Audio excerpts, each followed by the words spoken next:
बिस्मिल्लाहिर्रहमानिर्रहीम, अस्सलाम वालेकुम। कल हमने क्या पढ़ा था? लूप स्ट्रक्चर, लूपिंग का टॉपिक स्टार्ट किया था ना।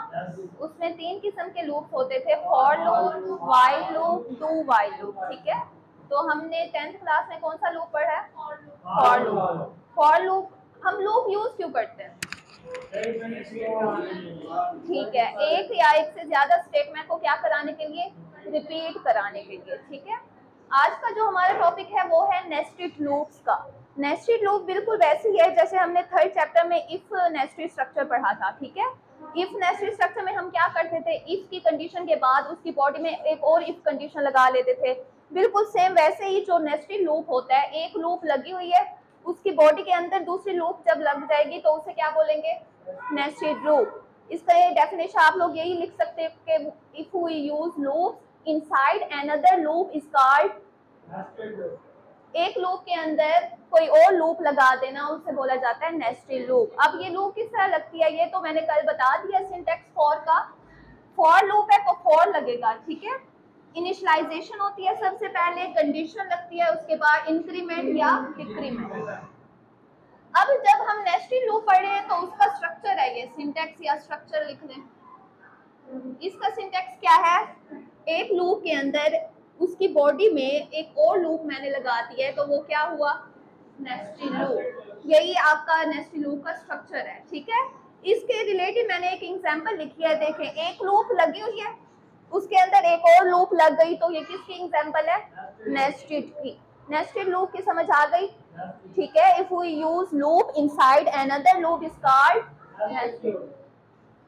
अब देखें एग्जाम्पल को गौर से देखेंगे चलती कैसे है लूप। पहले तो आप लोगों को पता है लूप कैसे चलती है, कोई भी स्टेटमेंट रिपीट कराने के लिए।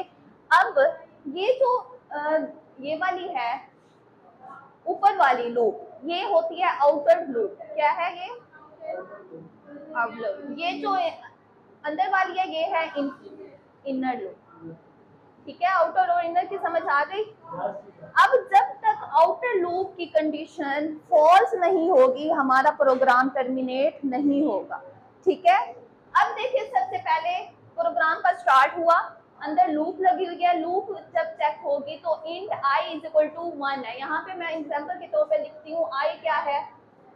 i की वैल्यू अभी 1 है। ठीक है, उसके बाद कंडीशन चेक होगी i लेस देन 5 से है, यस है, 1 लेस देन 5, तो क्या हुई? कंडीशन ट्रू हुई। जैसे ही कंडीशन ट्रू हुई है तो वो जो कंपाइलर है हमारी बॉडी के अंदर आ गया।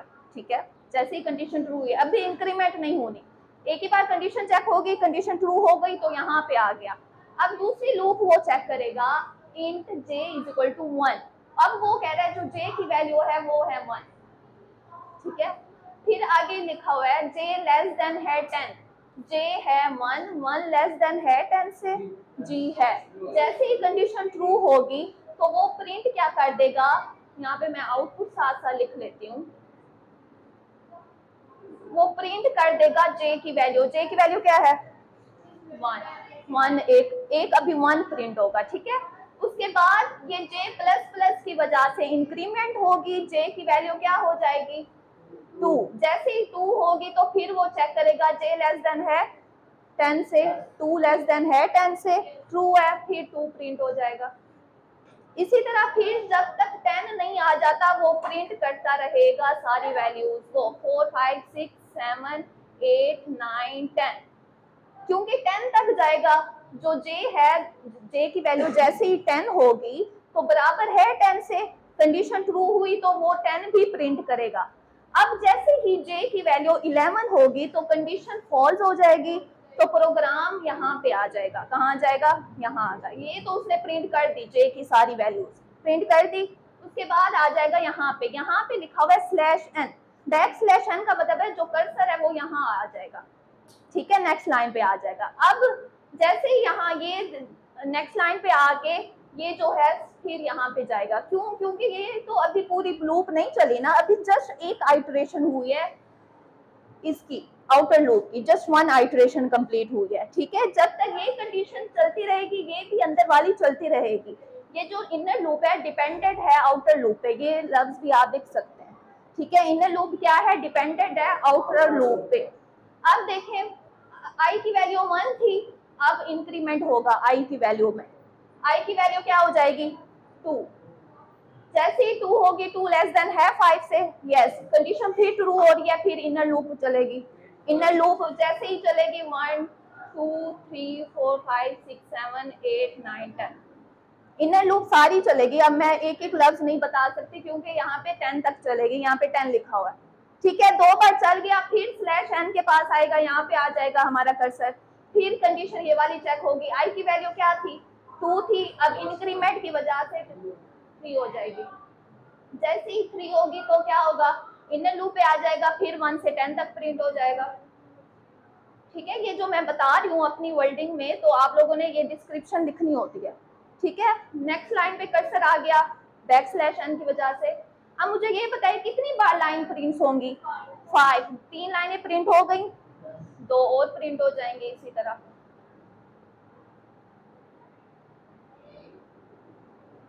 3 4 5 6 7 8 9 10, 5 लाइनें प्रिंट हो गई। इंक्रीमेंट अभी भी होगा, इंक्रीमेंट होगा क्योंकि इंक्रीमेंट हमने लगाया हुआ है। अब आई की वैल्यू 6 हो जाएगी तो कंडीशन फॉल्स हो जाएगी, 6 लेस देन तो 5 से नहीं है, तो जैसे ही कंडीशन होगी तब जाके हमारा प्रोग्राम टर्मिनेट हो जाएगा। इस तरह लूपिंग चलती है, ठीक है। इसके अलावा एक और एग्जांपल करा देती हूँ, वो है स्टैरिक की, खोलें बुक। एक एग्जांपल तो आपको समझ आ गई, बिल्कुल सेम इसी तरह की एक और एग्जांपल आपकी बुक में दी हुई है प्रोग्रामिंग टाइम 4.6 की। वो कह रहे हैं इस तरह का हमने आउटपुट शो करना है, स्टैरिक, उसके बाद 2 बार स्टैरिक, 3 बार, 4 5 बार, कितनी बार है 6।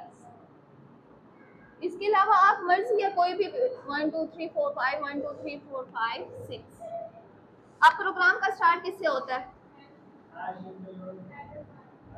stdio, वाइड में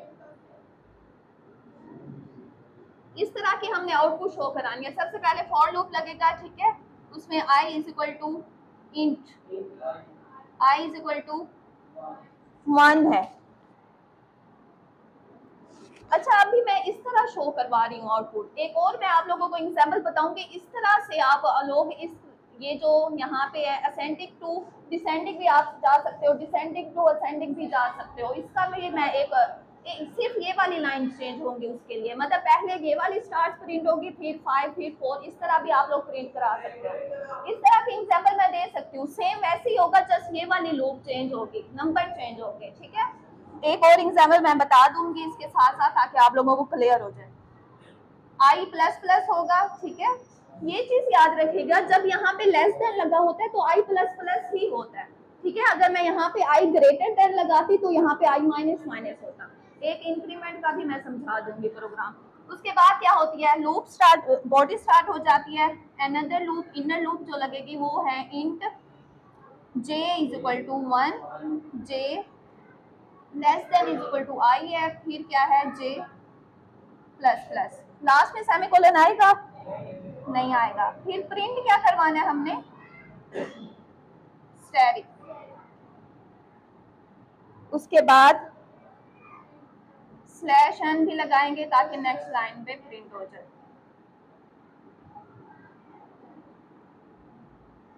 ठीक है। अब देखें ये वाली कौन सी लूप है, आउटर है, ये जो अंदर वाली है ये क्या है, इनर लूप है। अब देखें ये कैसे प्रिंट हुआ, आई की वैल्यू क्या है 1 है, आई लेस देन है 6 से, 1 लेस देन है 6 से, कंडीशन ट्रू है तो वो इसमें आ जाएगा दूसरे लूप में। तो j is equal to 1, j क्या है 1 है, 1 लेस देन है आई से या बराबर है, ठीक है, चाहे लेस देन हो या बराबर हो, एक तो सेटिस्फाई हो रही है ना, 1 is equal to 1, condition true है तो क्या प्रिंट हो जाएगा, एक स्टार प्रिंट हो गया।